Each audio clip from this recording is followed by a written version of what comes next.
प्रिय शिव भक्तों, यदि आपने आज ये वीडियो अंत तक देख लिया तो आपके जीवन की आधी से ज़्यादा परेशानियां समाप्त हो जाएगी, क्योंकि मैं आपको आज एक ऐसे पवित्र और चमत्कारिक शिवलिंग के दर्शन कराऊंगा और एक ऐसी रहस्यमयी और अद्भुत कथा बताऊंगा जिसके सुनने से और इस पवित्र शिवलिंग के दर्शन करने से आपके जीवन की आधे से ज़्यादा समस्याएं दूर हो जाएगी। तो अंत तक जरूर बने रहिएगा और ये वीडियो पूरा जरूर देखिएगा, क्योंकि आज मैं आपको जिन पवित्र और चमत्कारिक शिवलिंग के दर्शन कराऊंगा, इनसे जो पति पत्नी के बीच में मनमुटाव होता है वो दूर होता है, पति पत्नी के बीच में मधुर संबंध बनते हैं, घर में जो क्लेश और झगड़ा होते रहते हैं वो बंद हो जाते हैं और आपके घर में शांति बनी रहती है। जय श्री महाकाल। प्रिय शिव भक्तों, उज्जैन यानी महाकाल वन में हम एक पवित्र पुण्यदायी 84 महादेव की यात्रा कर रहे हैं। इस यात्रा के दौरान हम महाकाल वन यानी उज्जैन में अलग अलग स्थानों पर जाते हैं और वहाँ पर जो पवित्र और चमत्कारिक शिवलिंग है उनके दर्शन करते हैं, उनके पीछे की रहस्यमय कथा को जानते हैं। इसी क्रम में अभी तक हम 17 पड़ाव पार कर चुके हैं और अब हम हमारे 18वें पड़ाव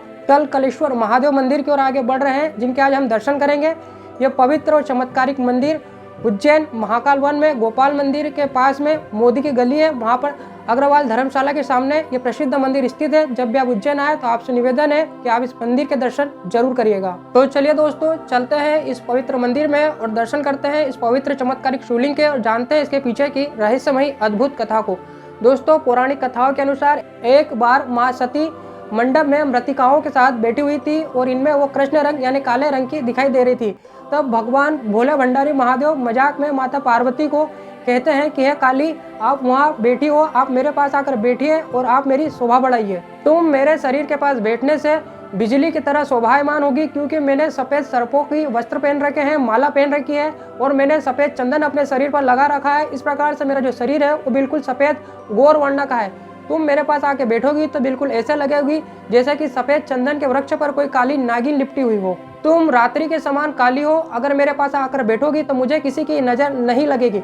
इस प्रकार भगवान शंकर भोले भंडारी माता पार्वती से मजाक करते हैं, हास्यव्यंग करते हैं। जब भगवान महादेव माता पार्वती से इस प्रकार का दाम्पत्य जीवन का आनंद लेते हैं, तब माता पार्वती के भी आप प्रति उत्तर सुनेंगे तो आपको बहुत ही आनंद आएगा। तब माता पार्वती भगवान भोलेनाथ से कहती है कि जब आपने मेरे पिता हिमालय के पास अपना निमंत्रण भेजा था शादी के लिए, तब क्या मैं आपको काली नहीं दिखाई दी थी? क्या जब आपने नारद मुनि को मेरे पास अपने दीन भाव से भेजा था कि आप मैं मान जाऊँ आपसे शादी करने के लिए, क्या तब मैं आपको काली नहीं दिखाई दी थी? और क्या जब आपने सप्त ऋषियों को मेरे पास शादी के निमंत्रण के लिए भेजा था, तब मैं आपको काली नहीं दिखाई दी थी क्या? इस प्रकार माता पार्वती भी भगवान भोले भंडारी को प्रत्युत्तर देती है और दोनों के बीच में एक प्रकार से दाम्पत्य जीवन की कलह होने लग जाती है। आगे माता सती कहती है कि मैंने आपको एक लंबे समय तक कठोर तपस्या करके प्राप्त किया है, इसके बावजूद आप मेरी हर समय अवमानना करते रहते हैं। मैं आपकी तरह कुटिल नहीं हूँ, आप तो स्वयं दोषों को शरण देने वाले हैं। यानी कि माता पार्वती कह रही कि आपने जो 20 कालकूट अपने गले में धारण किया जो कि दोष युक्त है, इस प्रकार आप तो खुद दोषों को शरण देने वाले हैं।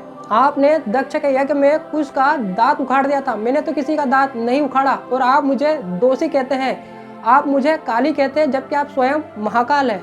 अब तो आप मुझे काली कहना छोड़िए, क्योंकि जो कुरूप व्यक्ति होता है जब तक वो शीशा यानी आईना नहीं देखता तब तक वो अपने आप को दूसरों से ज़्यादा सुंदर ही समझता है, लेकिन जब वो एक बार अपना चेहरा आईने में देख लेता है तब उसे हकीकत पता चल जाती है। प्रिय शिव भक्तों, इस प्रकार माता सती और भगवान शंकर में एक दाम्पत्य जीवन का जो कलह होता है वो धीरे धीरे होने लगता है और बात तिल से ताड़ और राई का पहाड़ बनने लग जाता है। आगे फिर भगवान शंकर की बारी आती है तो वो कहते हैं, सुनिए आप उन्हें।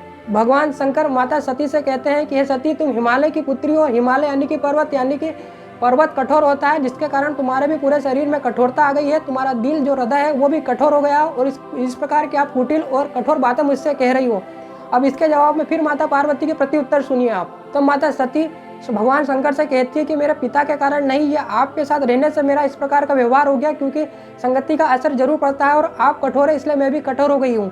आपने अपने शरीर पर सांपों को धारण कर रखा है जिनकी 2 जीभ होती है, इस प्रकार से मेरी भी अनेक जीभ हो गई है। आपने अपने शीश पर जो चंद्रमा है उसे धारण कर रखा है जिसमें कि कलंक है, इसलिए मेरा हृदय भी कलुषित हो गया है। आप संसार में रहते हैं, आप कपालधारी है, इसलिए मेरे मन से भी दया और करुणा के भाव समाप्त हो गए और मैं कठोर हो गई हूँ। और प्रिय शिव भक्तों, ये ठीक वैसे ही है जैसे कि हमारे दैनिक जीवन में पति पत्नी के बीच में मनमुटाव होता है और धीरे धीरे बात बढ़कर कहाँ से कहाँ पहुँच जाती है।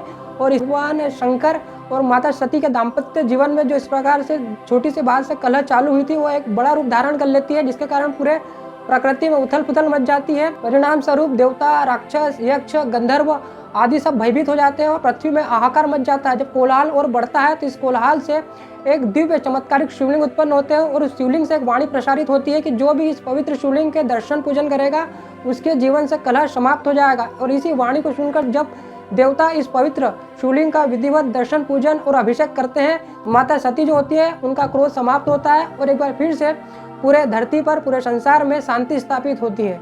तभी सब देवताओं ने उस पवित्र शिवलिंग का नाम कलकलेश्वर महादेव रखा, जिनके बारे में मान्यता है कि इनके दर्शन करने से यदि पति पत्नी के बीच में मनमुटाव है, घरेलू झगड़े हो रहे हैं, तो आप आकर यहाँ दर्शन करिए, विधिवत पूजन अर्चन अभिषेक करिए। आपके दाम्पत्य जीवन में जो भी कष्ट हैं वो दूर हो जाएंगे, आपका दाम्पत्य जीवन सुखी हो जाएगा। इसके अलावा भी अन्य कई आपको पुण्य लाभ प्राप्त होते हैं, जिससे कि आपके जीवन की आधे से ज़्यादा परेशानियाँ समाप्त हो जाएगी। तो दोस्तों, जब भी आप उज्जैन आए तो पवित्र महाकाल मंदिर के महाकाल शिवलिंग के दर्शन करने के बाद आप इस पवित्र शिवलिंग के दर्शन करना न भूलें। मैं आपको पता एक बार फिर से बता देता हूँ, यह उज्जैन में गोपाल मंदिर के पास में मोदी के गली में जो अग्रवाल धर्मशाला उनके पास में स्थित है, आप आएँ और दर्शन करें। तो दोस्तों, यह था हमारी 84 महादेव में हमारा 18वां पड़ाव। अब हम बढ़ेंगे हमारे 19वें पड़ाव की ओर। यदि आप इस यात्रा में जुड़ना चाहते हैं तब हमारे चैनल को सब्सक्राइब कर सकते हैं। जय श्री महाकाल।